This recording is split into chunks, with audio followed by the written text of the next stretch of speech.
اگلا سوال ہے جی کہ اسلام میں کھانے پینے کی اشیاء پر پھونک مارنا منع ہے، تو کیا وجہ ہے کہ جب لوگ دم کرواتے ہیں تو اس کے اوپر پھونک ماری جاتی ہے؟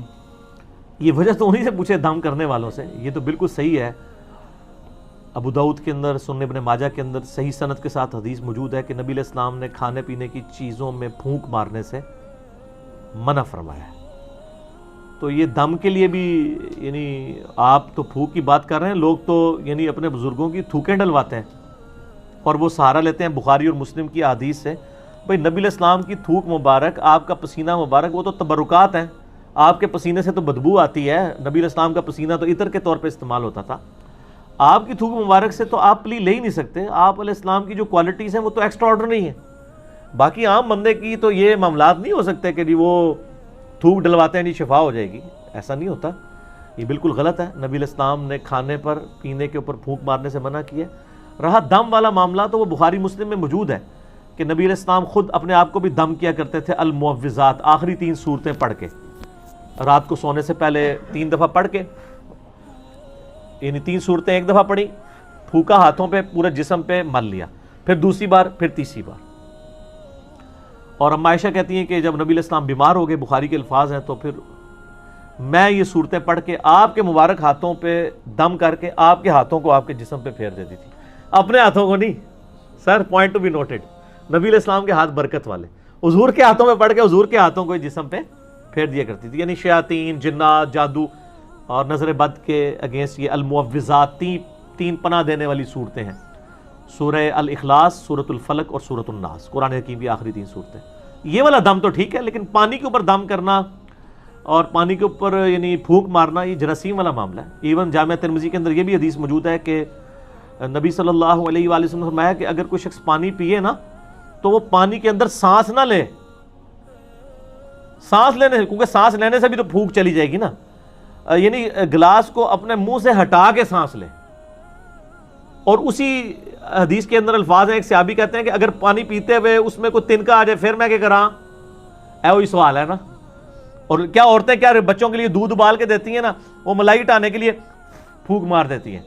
وہ صحابی نے بھی پوچھ لیا اسی حدیث کے اندر ابو داؤد ترمذی میں کہ یا رسول اللہ اگر تنکا آ جائے تو آپ میں تنکا نکال کے باہر کر، پھونک کیوں مارنی ہے؟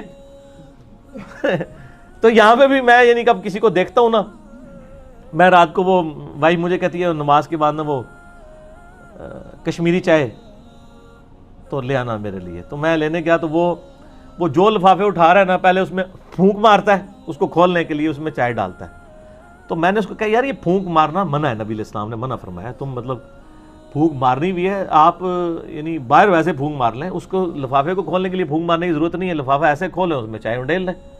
یعنی آپ منہ سے کام جو کر رہے ہیں وہ آپ ہاتھ سے کر لیں. جو میں نے بتایا ابو داؤد ترمذی میں الفاظ ہیں، نبی علیہ السلام نے فرمایا ہے کہ تو نے تنکا ہٹانا ہے تو وہ ہاتھ سے ہٹا لے، پھونک نہ مار اس میں. اور سانس بھی نہیں لے گا، سانس بھی اس کے اندر پانی کے اندر نہیں لینا. ٹھیک ہو گیا؟ تو یہ پھونک مارنے والا غلط ہے. باقی جو دم والا معاملہ ہے، پانی کے اوپر آپ دم نہیں کریں گے، اپنے ہاتھوں کے اوپر دم کریں، وہ تو سنت ہے، وہ ٹھیک ہے. پانی وغیرہ کے اوپر، ان چیزوں کے اوپر نہیں کرنا چاہیے، کوئی ثابت نہیں ہے. اچھا جی، اگلا سوال یہ ہے کہ کیا کھڑے ہو کر پانی پینا یا کھانا کھانا جو ہے یہ طریقہ کیسا ہے، اور کیا یہ کافروں کا طریقہ ہے؟ کافروں کا طریقہ پہلے ہوتا تھا، ہماری ویڈیوز کے بعد اب مسلمانوں کا طریقہ بن چکا ہے. ہاں جی، آپ کو پتہ ہے وہ 2014 میں جب اسلام آباد میں ایک دھرنا چل رہا تھا پولیٹیکل جماعت کی طرف سے، اس دوران ڈاکٹر طاہر القادری صاحب بھی اس دھرنے میں شامل تھے. تو ڈاکٹر طاہر القادری صاحب دوائی استعمال کرتے تھے نا، تو وہ اب تقریر کے دوران کوئی دوائی آ گئی یا ان کا گلا پکڑا ہوا تھا، کوئی وہ ساشے گھول کے یا جوشاندہ کسی نے دے دیا، تو وہ کھڑے ہو کے نا یوں پی رہے تھے. 2-3 بار جب انہوں نے پیا نا، تو ایک دن انہوں نے تقریر میں ان کو خیال آیا کہ میرے مرید کیا سوچتے ہوں گے کہ کھڑے ہو کے پانی پینا تو گناہ کا کام ہے. تو ہمارے پیر صاحب بھی کھڑے ہو کے پی رہے، تو انہوں نے کہا یہ میں جو پی رہا ہوں نا یہ سنت ہے. ہاں سر، میرے تو یہ تو گل آئے گی تو پھر میں سنت دساں گا، ورنہ پوری دنیا کو کہانی مسلمانوں نے یہی کرائی ہوئی ہے کہ کھڑے ہو کے پانی پینا گناہ ہے، کھانا کھانا گناہ ہے، کافروں کا طریقہ ہے. ایون اس کو چھوڑ دیں، کرسی میز پہ بیٹھنے کے بارے میں احمد بریلوی صاحب کا فتویٰ ہے کہ یہ انگریزوں کی مشابہت ہے. کرسی میز پہ بیٹھنا، چمچوں سے کھانا، پتہ نہیں یہ مطلب کیا کہاں رہے ہیں یہ لوگ. اچھا، تو وہ انہوں نے پھر کہا کہ نہیں یہ تو سنت ہے، اور انہوں نے کہا جی مولا علی بھی کھڑے ہو کے پانی پیا کرتے تھے. بس انہوں نے تو خیر اتنا بتایا، میں آپ کو پوری حدیث بتاتا ہوں. صحیح بخاری میں یہ حدیث موجود ہے کہ مولا علی رضی اللہ تعالیٰ عنہ علیہ السلام جب یعنی امیر المومنین بنے تو ظاہر ہے انہوں نے دارالخلافہ کوفے میں شفٹ کر لیا تھا. تو آپ کی عادت تھی کہ آپ ظہر سے لے کے مغرب تک نا نمازوں کے اوقات کے لیے مصلی پہ آتے تھے، اس کے بعد ممبر پہ چڑھ کے لوگوں کو مسائل سکھایا کرتے تھے دین کے. ایون لوگ تابعین آ کے وضو کا طریقہ بھی سیکھا کرتے تھے، بالکل بیسک چیزیں بھی. تو مولا علی علیہ السلام نے ایک دن یعنی وہ اپنے مسائل ظہر کے بعد بیان کر رہے تھے، اس دوران وضو کر کے بتایا لوگوں کو، وضو کا طریقہ سکھایا. اور اس کے بعد جب وضو کا جو پانی بچ گیا تھا نا، اس کو کھڑے ہو کر پیا اور فرمایا یہ میں نے کھڑے ہو کے پانی اس لیے پیا ہے کیونکہ میں نے کوفے میں لوگوں کو دیکھا ہے کہ وہ کھڑے ہو کے پانی پینے کو معیوب سمجھتے ہیں، جبکہ میں نے نبی صلی اللہ علیہ وآلہ وسلم کو خود کھڑے ہو کے پانی پیتے ہوئے دیکھا ہے. اچھا وہ سر زمزم نہیں تھا.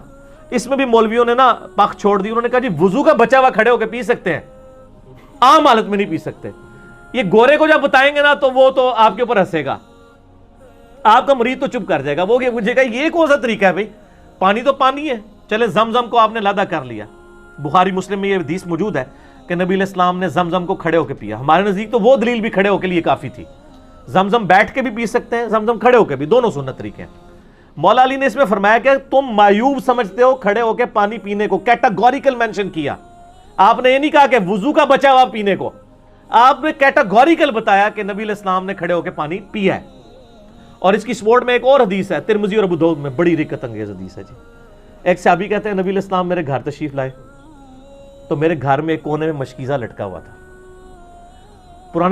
پرانے زمانے میں مشکیزوں میں نا پانی سٹور کرتے تھے، اس کے آگے انہوں نے 2-3 اس کے منہ بھی بنائے ہوتے تھے.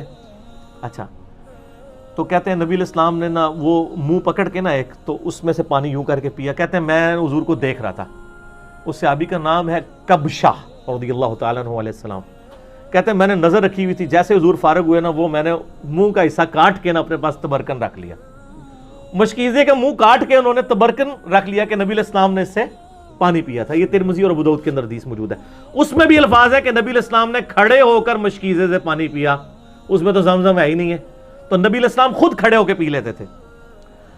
پھر جامعہ ترمذی اور ابو داؤد کے اندر حدیث موجود ہے کہ نبی علیہ السلام کے زمانے میں عبداللہ بن عمر کہتے ہیں ہم کھڑے ہو کے کھانا بھی کھاتے تھے اور پانی بھی پیتے تھے آپ کے سامنے. اور یہ وہ تابعین کو بتا رہے ہیں، کیونکہ جب کوئی بتاتا ہے کہ اس زمانے میں تو اس کا مطلب ہے کوئی ناسخ و منسوخ والا چکر ہی نہیں ہے. اور ایک اور حدیث ترمذی کے اندر موجود ہے کہ نبی صلی اللہ علیہ وآلہ وسلم کے زمانے میں یعنی آپ علیہ وسلم کے بارے میں خود آیا کہ آپ علیہ السلام کھڑے ہو کے پانی پی لیا کرتے تھے، اس سے منع بھی نہیں فرمایا کرتے تھے. البتہ مسلم شریف کی ایک حدیث ہے کہ آپ علیہ السلام نے کھڑے ہو کے پانی پینے سے منع فرمایا. اور ایک اور حدیث ہے مسلم شریف کی کہ جو شخص کھڑے ہو کر پانی پیے تو وہ کیا کرتے، اس حدیث سے لوگ پلی لیتے ہیں، تو وہ حدیث منسوخ ہے. اسی لیے مشکات میں آپ یہ دیکھیں گے نا حدیثیں ساری کٹھی ہیں، اس کے بعد وہ منسوخی والی حدیث ہے. یہ حدیث منسوخ ہے، آج کی ڈیٹ میں یہ منسوخ ہو چکا ہے. یعنی نبی علیہ السلام کا جو منع فرمانا تھا وہ منسوخ ہے. آپ نے خود کر کے بتایا، صحابہ کرام نے، عام صحابہ نہیں، امیر المومنین سیدنا علی نے، حضرت ابو بکر عمر عثمان تک بھی اگر کوئی حدیث چھپی ہوئی تھی تو حضرت علی کو تو پتہ ہی ہوگی نا، وہ تو ساروں کے ساتھ رہے ہیں. مولا علی نے اگر صحیح بخاری میں آتا ہے کھڑے ہو کے پانی پیا ہے تو پھر بات تو کلیئر ہوگی کہ کھڑے ہو کے پانی پینا اور کھانا کھانا یہ سنت ہے، یہ خلاف سنت نہیں، کافروں کا طریقہ نہیں ہے. اگلا سوال یہ ہے کہ پانی کو 3 سانس میں پینے کا طریقہ جو ہے وہ بیان کر دے، کیونکہ آج کل ایک ویڈیو آئی ہوئی ہے کسی صاحب کی، تو وہ ایک گھونٹ جو ہے وہ غالباً 1-1.5 منٹ کے اندر پی رہے ہیں اور سانس بہت ان کو جو ہے نا وہ پھولتا ہے. تو وہ کہہ رہے ہیں کہ یہ اصل طریقہ ہے اندر جو ہے نا وہ، وغیرہ دنیا کا ہر بندہ جو پانی پی رہا ہے سنت طریقے کے مطابق بھی، تو اصل میں تو وہ پانی کا جو آپ کا اس کے دوران سانس آتا ہے تو وہ اندر جا رہا ہے. تو یہ پانی پینے کا طریقہ ذرا بیان اندر کیا ہے، وہ کیا کہہ رہے ہیں گلاس کے اندر، وہ کہہ رہے ہیں جب آپ اس طرح گٹاگٹ پیتے ہیں تو اصل میں وہ آپ کا ساتھ سانس بھی اندر جا رہا ہے.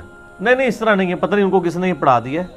دیکھیں جی صحیح بخاری اور مسلم میں حدیث ہے نبی علیہ السلام یعنی 3 سانس کے اندر پانی پیا کرتے تھے. پانی کے آغاز میں بسم اللہ الرحمن الرحیم اور اینڈ پہ الحمدللہ. یہ تو سنت تواتر کے ساتھ چل رہی ہے. مسلم شریف کے الفاظ ہیں کہ 3 سانس پانی پینے کے دوران 3 سانس لیا کرتے تھے نبی علیہ السلام. تو وہ یہ ہے کہ آپ یعنی پانی پیا، سانس لیا برتن ہٹا کے، پھر دوسری بار پیا، پھر سانس لیا، پھر تیسری بار پیا، پھر سانس لیا، پھر چوتھی بار پیا. یہ بھی درست ہوگا، یا تیسرا سانس اینڈ پہ لے لیں وہ بھی درست ہوگا. تو یہ سانس والا جو ایشو ہے وہ یعنی برتن کے اندر، اس سے تو نبی علیہ السلام نے منع فرمایا. میں نے جو پہلے حدیثیں بیان کی ہیں ابو داؤد کے اندر اور ابن ماجہ کے اندر حدیث موجود ہے کہ نبی صلی اللہ علیہ وآلہ وسلم نے برتن میں سانس لینے سے، پانی میں یعنی پھونک مارنے سے منع فرمایا. تو پھونک تو خود بخود ہو جائے گی، جب آپ بیچ میں سانس لے رہے ہوں گے تو ان کو اب سائنس نہیں نہ آتی، پانی پیتے ہوئے آپ جب سانس بیچ میں لے رہے ہوں گے تو پھونک ہی آ رہی ہوگی نا. پھونک چاہے منہ سے مارے چاہے ناک سے، وہ سانس تو نکالنا پڑے گا. اور پھر جو دوسری حدیث میں نے ابو داؤد اور ترمذی کی پیش کی ہے کہ نبی علیہ السلام نے فرمایا کہ برتن کے اندر کوئی چیز ہو تو اس کو نکال لو اور برتن کو الگ کر کے سانس لو، کیونکہ پھونک مارنے کے زمرے میں ہی آ جائے گا یہ. تو یہ پتہ نہیں کس نے ان کو طریقہ بتایا. ویسے تو ترمذی میں ایک علیحدہ سے حدیث بھی ہے، وہ روایت کمزور ہے اس لیے میں نے وہ پیش نہیں کی، جس میں آپ علیہ السلام نے واضح فرمایا کہ برتن کو علیحدہ کرو، پھر سانس لو، پھر پیو، اس طریقے سے. لیکن وہ کمزور روایت ہے. لیکن اس کے بعد مضبوط روایت ہمارے پاس موجود ہے ابو داؤد کے اندر، ترمذی کے اندر، کہ برتن کے اندر سانس نہ لو، الگ سے لو. اور جو ابو داؤد اور ابن ماجہ کی میں نے حدیث بتائی ہے کہ نبی صلی اللہ علیہ وآلہ وسلم نے پانی میں پھونک مارنے سے منع فرمایا. پھونک چاہے منہ سے جائے چاہے ناک سے جائے، دونوں ہی غلط ہے. تو یہ سانس لینے کا طریقہ یہ ہے کہ برتن سے الگ کرنا ہے، اور وہ آپ نے ایک ہی سانس کے اندر نہیں پینا. بلکہ مسلم شریف کے الفاظ ہیں کہ یہ زیادہ زود ہضم ہے یہ چیز کہ آپ سانس لے کے. اور سانس لینے کا مقصد یہ تو نہیں تھا کہ اب آپ پانی پی رہے ہیں تو بیچ میں ہی سانس لیں، یعنی وہ وقفہ کرنا ہے، یعنی پیا سائڈ پہ کیا، پھر پیا، پھر سائڈ پہ کیا، اس طرح 3 بار کر لیں. تو وہ بیچ میں دوران لینا ہے. اس میں واضح الفاظ موجود ہیں. پتہ نہیں کس نے ان کو، ادھر تو ہر طرح کی چیز بک رہی ہے جی، ہم تو صرف سمجھا ہی سکتے ہیں نا. جن کو نہیں سمجھ ان کو کہیں گے کہ آپ اس طرح کریں. مشکات المصابیح کی جو دوسری جلد ہے نا، یہ انسائکلوپیڈیا آف حدیث ہے. دوسری جلد کے اندر اینڈ پہ جا کے ایک چیپٹر آ جائے گا مشروبات کا بیان، اس میں یہ ساری حدیثیں آپ کو انٹلیکچوئل فارم میں مل جائیں گی، تو آپ کو پتہ چل جائے گا قرآن و حدیث سے. جب اچھا یہ آپ نے جو کلپ دیکھا ہے، انہوں نے حدیث کا انٹرنیشنل نمبر کیا بتایا تھا؟ نہیں، حدیث کا انٹرنیشنل نمبر تو انہوں نے کوئی نہیں بتایا. کیوں؟ تو وہ پھر آپ وہ فرماتے ہیں نا، فرماتے وہ اپنی جیب میں رکھے نا. ہم تو آپ کو جو چیز بتا رہے ہیں وہ لکھ نکلے گی. تو تسی بھی ہر گڈی دے مگر نہ ٹر پیا کرو. اگر کوئی گل کرتا ہے نا، انہوں ہی پوچھا کرو کہ سر کتنے لکھا ہے. اس طرح تو کل کو کوئی بندہ جو ہے وہ پانی پینے کا کوئی اور طریقہ ایجاد کر دے گا تو پھر میرے پاس سوال لے کے آ جائیں گے. سوال ان سے پوچھیں جو ڈیوائز کر رہے ہیں. ہم سے آپ جرنل پوچھیں کہ سنت طریقہ بتا دیں، ہم بتا دیں گے. جب وہ بتا رہے ہیں ان سے پوچھیں کہ انہوں نے کہاں ہی پڑھا ہے. وہ تو صحیح الاسناد حدیث کے بالکل خلاف ہے. جب پھونک مارنے سے منع کر دیا، سانس لینے سے منع کر دیا، تو ہر چیز بیچ میں منع ہوگی. بیچ میں نہیں لینا، الگ سے.